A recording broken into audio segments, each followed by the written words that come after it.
السلام علیکم ورحمۃ اللہ وبرکاتہ۔ ناظرین کرام، یہ حسنین میڈیا کے ذریعے سے آپ کے سامنے کچھ مختصر سی باتیں عرض کرنا چاہتا ہوں۔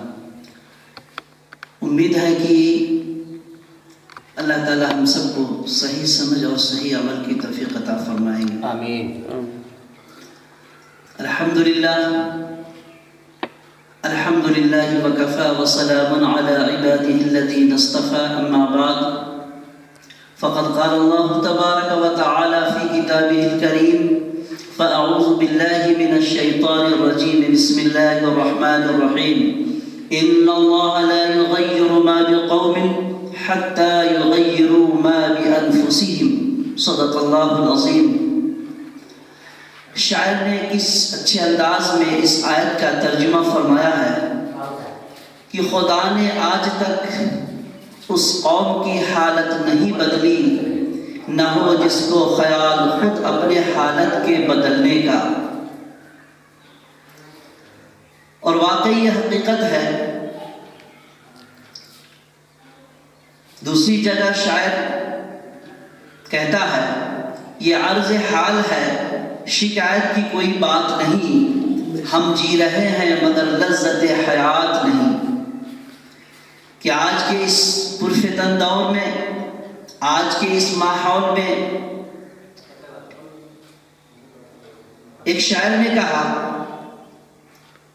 صحابہ کرام کی شان میں وہ معزز تھے زمانے میں مسلمہ ہو کر، وہ معزز تھے زمانے میں مسلمہ ہو کر، اور ہم خار ہوئے تارک قرآن ہو کر۔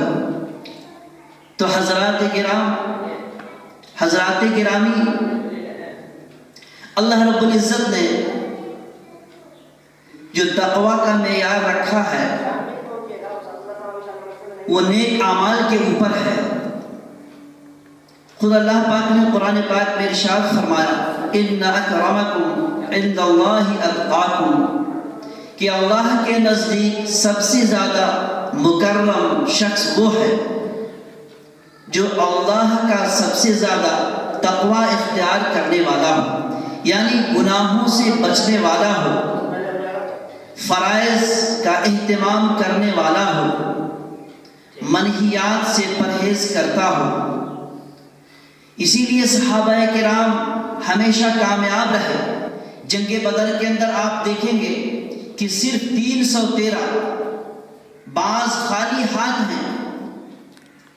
ایک صحابی کو رسول اللہ صلی اللہ علیہ وسلم نے ایک لکڑی پکڑا دی اور اللہ کی شان سے وہ لکڑی بھی تلوار بن گئی اور اس کے ذریعے سے دشمنوں کا قلع قمع کیا۔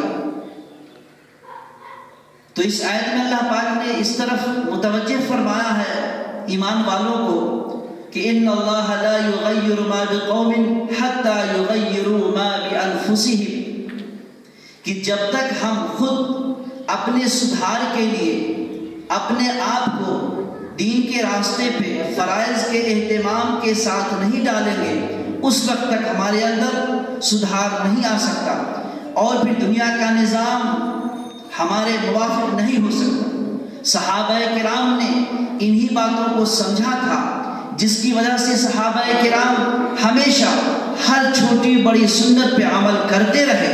تو اللہ رب العزت نے انہیں دنیا میں بھی سرخرو کیا اور آخرت کے لیے بھی صحابہ کرام کے لیے قرآن پاک میں اللہ رب العزت نے اعلان فرما دیا۔ کیا اعلان فرمایا؟ رضی اللہ عنہم ورضوا عنہ، کہ اللہ رب العزت صحابہ کرام سے راضی ہیں اور صحابہ کرام بھی تمام تکالیف جھیلنے کے باوجود اللہ پاک سے راضی ہیں۔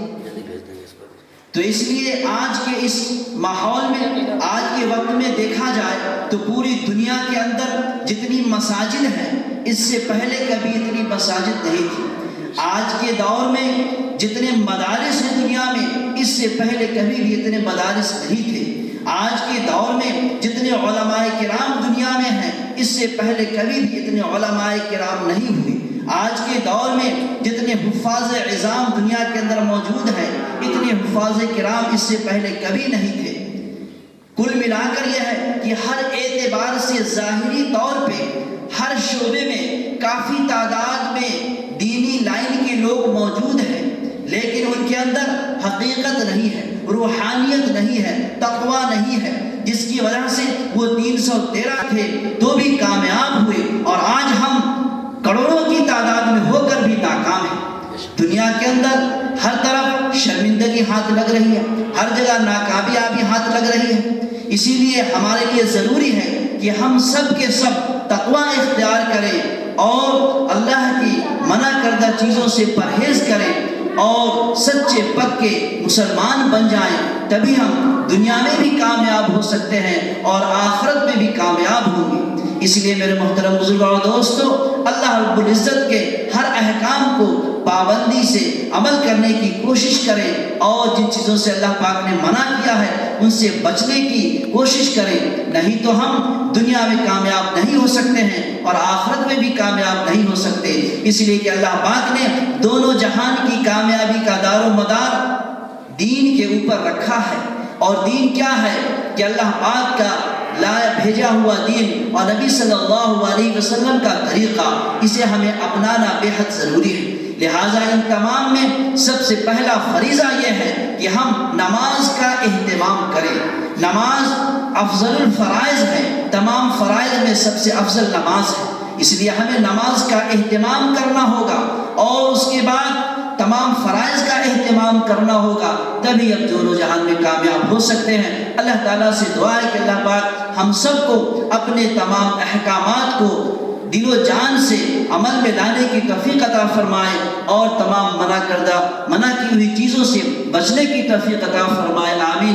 وآخر دعوانا ان الحمد للہ رب العالمین، والسلام علیکم ورحمۃ اللہ وبرکاتہ۔ آپ اپنا نام ہم بتا دیں، تعارف کرائیے۔ میں محمد اشرف علی، رسول پور حیا گھاٹ، ضلع دربھنگہ، بہار۔